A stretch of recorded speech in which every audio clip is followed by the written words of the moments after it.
আমরা প্রতিদিন কাজের পাশাপাশি 2 থেকে 4 ঘন্টা এমনকি 6 ঘন্টা আমরা সোশ্যাল মিডিয়া ইউজ করি। কি ইউজ করি? ফেসবুক অথবা টিকটক অথবা ইউটিউব। কিন্তু আপনি এই ফেসবুক, টিকটক, ইউটিউব করে কিন্তু সোয়াব কামাইতে পারতেছেন না। কিন্তু আপনি চাইলে কিন্তু ফেসবুক, টিকটক অথবা ইউটিউব ইউজ করে কিন্তু একটা সোয়াবের অংশীদার হইতে পারেন। কিভাবে হইতে পারবেন? ভিডিওটা সম্পূর্ণ দেখুন। জন্মগতভাবে আপনার এই দুইটা মেয়ের হচ্ছে হার্টের ছিদ্র। আপনার কি আরো ছেলে মেয়ে আছে? আর এক ছেলে আছে, একটা ছেলে আছে। ছেলেটা কি করে? মাদ্রাসায় পড়ে। বয়স কত? 10 বছর। 10 বছর বয়স। তাহলে এই যে মিথিলা অলমোস্ট দাঁড়ায় থাকতে পারতেছে না। ও 2-1 মিনিট দাঁড়াইলেই হচ্ছে ওর মানে একদম ঢলে পড়ে যায় মাটিতে, যেহেতু হার্টে অনেক, ওর কয়টা লিক হার্টে, মানে ওর হার্টের ছিদ্রটা অনেক বড়, যে কারণে ও দাঁড়ায় থাকতে পারে না, বসে থাকতে হয়, জোরে কথা বলতে পারে না, হাসি দিতে পারে না। ওরা লিটারেলি এখন আমি ধরে রাখছি, ও মানে এইভাবেই হচ্ছে ওর বাস্তবতা। আপনারা সবাই মিলে যদি ওদের পাশে দাঁড়ান, ছোট্ট দুইটা ফুলের পাশে দাঁড়ান।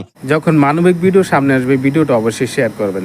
আপনি যদি শেয়ার করেন, শেয়ারের বিনিময়ে ভিডিওটা একজন ধনী ব্যক্তির কাছে যাচ্ছে। পাশাপাশি ওই ধনী ব্যক্তি যদি এখানে অনুদান দেয়, আর্থিক অনুদান দেয়, আল্লাহর দরবারে ওই আপনারা কিন্তু যিনি শেয়ার করেছেন এবং যিনি আর্থিক অনুদান দিয়েছে, দুজনই কিন্তু আল্লাহর দরবারে একটা সওয়াবের অংশীদার হবেন, যদি আল্লাহ চায়।